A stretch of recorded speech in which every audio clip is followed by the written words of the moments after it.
Hi, we are now moving into Unit 3. Over the 2 weeks spent looking at Unit 2, we considered different ways that humans learn and acquire languages, and different ideas related to language education according to various theories. In Unit 3, we're going to look at a variety of language teaching methodologies. You'll notice some of the theories we discussed previously appearing in this chapter as well as new ideas. You should also recognize some famous names that will pop up from time to time. So let's get into it. Here is our schedule for today. Again, we have quite a few topics to cover, but I'll try to get through them as easily and briefly as possible.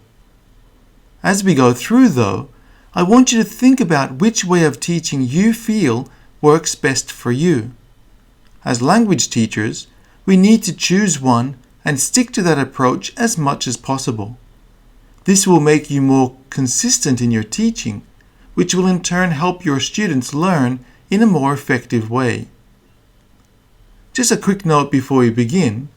In this video, I will use the terms approach and method quite lightly and interchange them from time to time. Strictly speaking, approach and method are different in meaning, and you will learn more about this as you study language teaching more. However, for the sake of this video, I'm going to use them to basically mean the same here. As always, before we get into the main part of this chapter, we'll start with a simple discussion. When thinking about our approach to teaching, we need to be clear in how we feel humans learn languages best.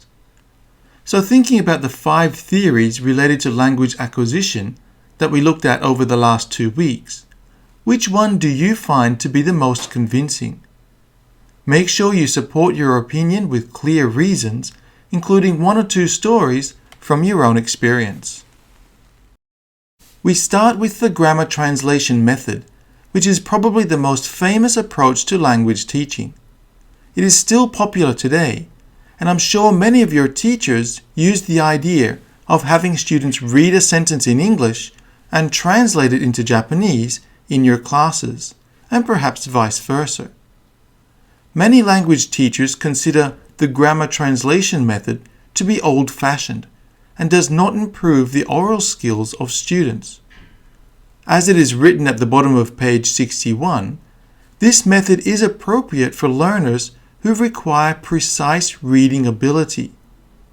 Despite there being problems and criticisms of this approach to teaching, it is still very popular.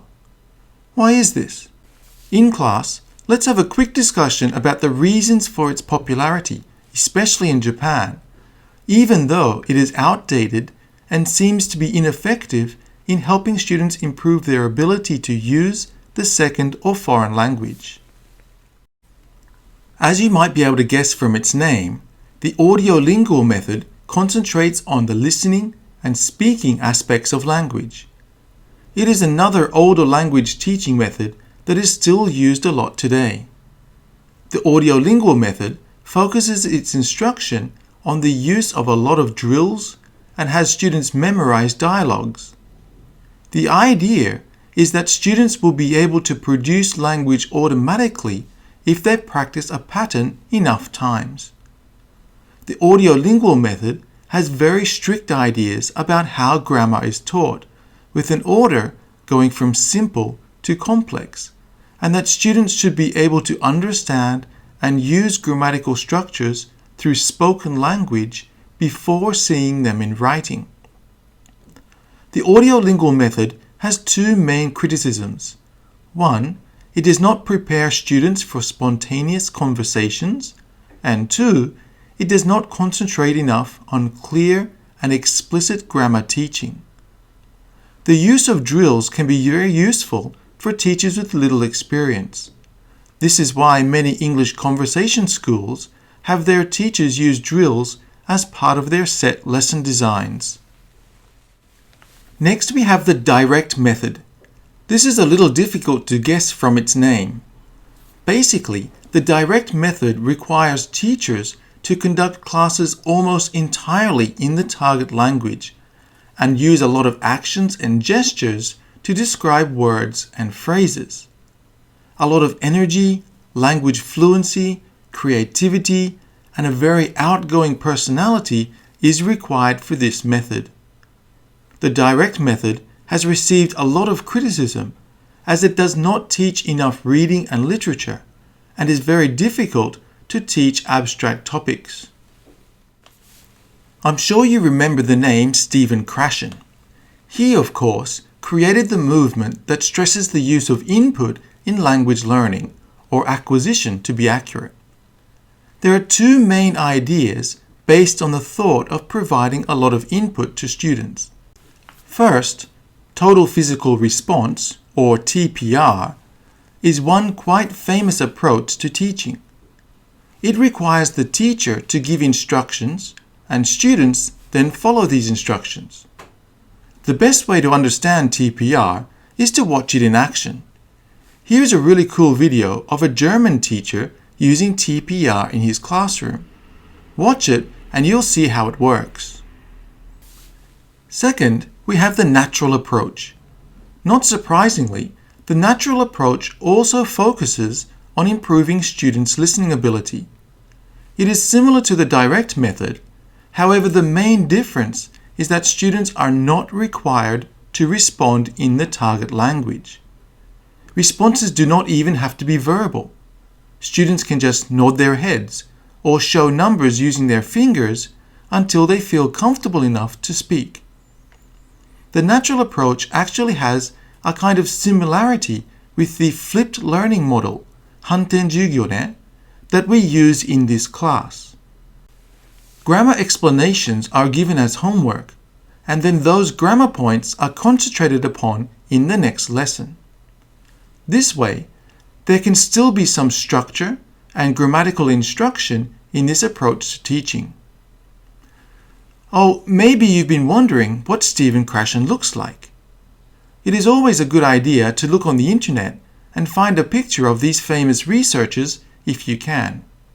And here he is. Whoops, that's the wrong picture. Here he is.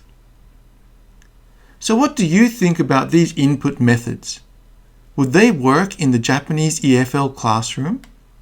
What limitations, weaknesses, can you see with this way of teaching in Japan? Prepare your ideas and be ready for a good discussion during class. Communication and communicative are words that almost always appear in course objectives recently. You will also find these words in the goals for English education set by the Ministry of Education here in Japan. But what is a communicative classroom, and how can we create one? A communicative language teaching environment for beginners may look a lot like the direct method and the natural approach. There are some differences though. First, there is a lot of encouragement for output, and it is basically not acceptable for students to use their first language. Therefore, teachers need to provide a lot of scaffolding or help. Also, cultural aspects of language, such as greetings, gestures, and other nonverbal behaviors, are integrated into lessons. Finally, although grammar is given some importance, grammatically accurate speech is not the goal of the class, and other parts of communication are seen as more crucial to learners' success. Thinking back to your own experiences as a language learner at junior high school, or university, how did your teachers incorporate a communicative aspect into their lessons? Think back and tell us a few stories during class. Proficiency-oriented instruction is not quite as famous as some of the other approaches we find in this chapter.